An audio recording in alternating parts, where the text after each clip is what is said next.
Hello, I'm Josh Hallam, and you are listening to Just Films and That. Today we've got another little mini episode for you, which is a review of a new release. And this time round, it's Nope, which is the new Jordan Peele film. So not a Marvel film. So I did say I'd do one, so let's see how it goes and see if you react well to this, or I'll just go back to doing Marvel films, who knows. So, unlike the others, I'm not going to do this with any spoilers, because I think this film really benefits from going into it knowing as little as possible about the plot and stuff, but I'll do my best to avoid anything like that. I actually went to see this at a screening. We were invited by the guys over at Mobo to go and watch this in Manchester at the Manchester Everyman. So first of all, I just want to say before I get into it, thank you very much to Nikki over at Mobo for the invite. Of course, Kenya King as well, who was there on the night, gave a little speech beforehand. It was actually the first time we've been invited to anything like this, and it was all very exciting, very scary, but hopefully it's the first one and not the last one. But thank you very much. It was very much appreciated. It was very exciting. So anyway, the film, well, as ever, this will be structured similar to one of our normal episodes. We'll start with the likes, we'll go on to the dislikes, and then we'll wrap it up from there. So overall, I really, really enjoyed it. I loved Get Out. I haven't got around to watching Us yet. I just haven't got to it. But nevertheless, I went into this just based on Get Out, really, with high expectations, and I was not disappointed. So again, without spoiling it, the concept of this is really great. It's sort of a sci-fi horror, and they use those two genres, the sci-fi and the horror genres, mixing them together. They use them really well. They mix together almost seamlessly, and they do things in this with plot and things like that, and character development and choices made by characters and what the actual twist is. They do things in this that I've never seen before. So I think what they do really well is they subvert your expectations as a moviegoer, which is another one of the reasons why I haven't got into what it's actually about. The first thing I wanted to say is, obviously, this is based, as Jordan Peele films are, on an original idea by him. And I don't think it can be understated how important original ideas are to cinema. Jordan Peele, for me, is one of the writers and directors at the forefront of that. You'll know if you've listened to me before, if you've seen stuff on social media. I love some formulaic stuff, love action, superhero films, rom-coms, sci-fis, all that stuff. It's all great. I do love it all. However, it is all based on pre-existing ideas, shared universes, and all that sort of stuff. So it's so rare these days to see original ideas. And this is one of them. And it's brilliant. It's so engaging. As I say, Jordan Peele is at the forefront of that, along with people like Edgar Wright, of original ideas as cinema. And I think it's really, really important. So getting into the nuts and bolts of the film, looks and sounds incredible.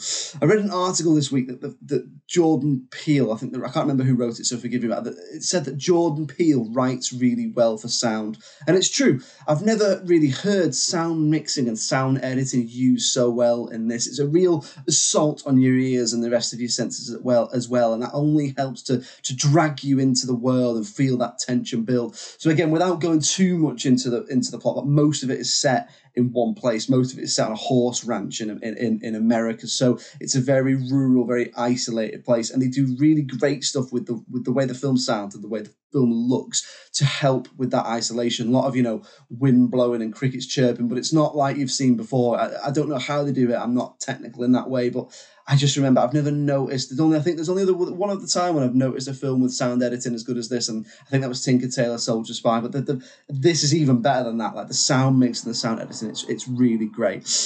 As I said earlier, they do a lot with genre tropes in this to sort of subvert your expectations, and I really appreciate it. Now, I'm not particularly a horror aficionado. It's probably my cinematic blind spot. I don't mind horror. I wouldn't always pick to watch it at the cinema. It would be one of the last genres I would pick to watch, but I don't dislike it. It's just I find some of it a little bit cliched. So what I really appreciated about this was that through Jordan Peele's direction, he subverts your expectations. It doesn't rely on gore. It doesn't rely on cliches. It doesn't rely on quiet bang.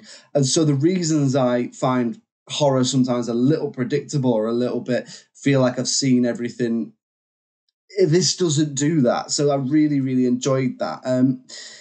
As I say, there's really great sort of tension building in this, and they do that, like I say, through the look of the sound of the film, but they also do it with things like what you don't or what you can't see, which a lot of the great, if you think of all the great horror films, you go back to things like Hitchcock, Psycho, and that sort of thing. what you can't see or what you don't see can sometimes be more effective than what you can see. And this film very much does that. As I say, it looks great. So because it's all set in the same location, you really feel that isolation that the characters are feeling. But at the same time, because of the circumstances of the film and that they can't really leave where they are, you also feel claustrophobic, as well as some actual physical claustrophobic scenes of the characters in certain circumstances and stuff. And that goes back to the real genius of the film. And I know I've already touched on it, but I'm just to say it again, the subversion of expectations for us as audience members in this film is really great. And I think that's definitely what Jordan Peele is building his name on. The performances in this are great as well. So you got the two leads, Daniel Kaluuya and Keke Palmer, who, first of all, they play brother and sister, and they're so convincing as brother and sister. I wasn't sure they weren't actually related. They've got a real great chemistry and a real great likability when those two characters are interacting. Their performances are really quite contrasting. So Daniel Kaluuya's character, he actually doesn't have many lines. His character Otis is very quiet, but he also has a lot to do when he's reacting to stuff, reacting to the circumstances of the film, a lot of shots of his face and stuff like that. But then on the other end of the spectrum is Keke Palmer's character, who has a lot of lines. She's very fast talking. She does loads and loads of talking in the film, but she absolutely smashes it. I hadn't seen her in anything before, but in this, she's bursting with charisma. She's bursting with charm. And for me, she was the standout performance. I really can't wait to see what she does next. I suppose one final thing as well, again, back to the genre elements of the film, a bit like Get Out, has some really great moments of comedy and dark comedy to it, which really adds to the experience, adds to the likability of the film. I mean, for me, it's almost like that Jordan Peele films in themselves are a genre, because I've sort of touched on that it's got horror elements and sci-fi elements and comedy elements, but it's almost its own genre, and I really like that. It's definitely, I was already a fan of his work from Get Out, but I'm definitely going to go and check out Us, and I'm definitely going to see whatever he does next, because it's really great. Okay then, so moving on to things that I perhaps didn't like about the film or that I would change about the film. I'll be honest, there isn't loads. If I had to pick, I'd say it probably takes a little bit too long to get to the crux and to the point of the film and to the plot.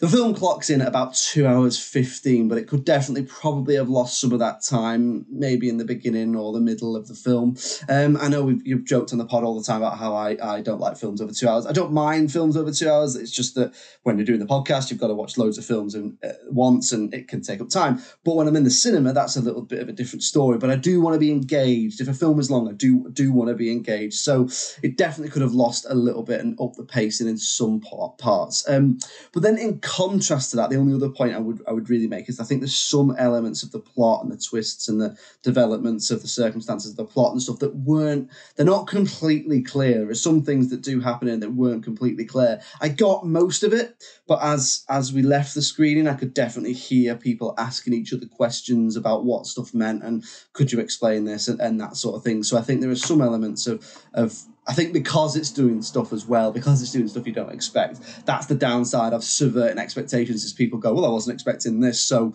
they perhaps ask more questions. But overall, other than those 2 points, I'd say that they perhaps wasted Stephen Yeun a little bit. I'd heard a lot about him, hadn't seen much of him, and he isn't in this loads. He has a little subplot in the film, which it didn't add loads for me, but I was looking forward to seeing him. He is good with what he's given.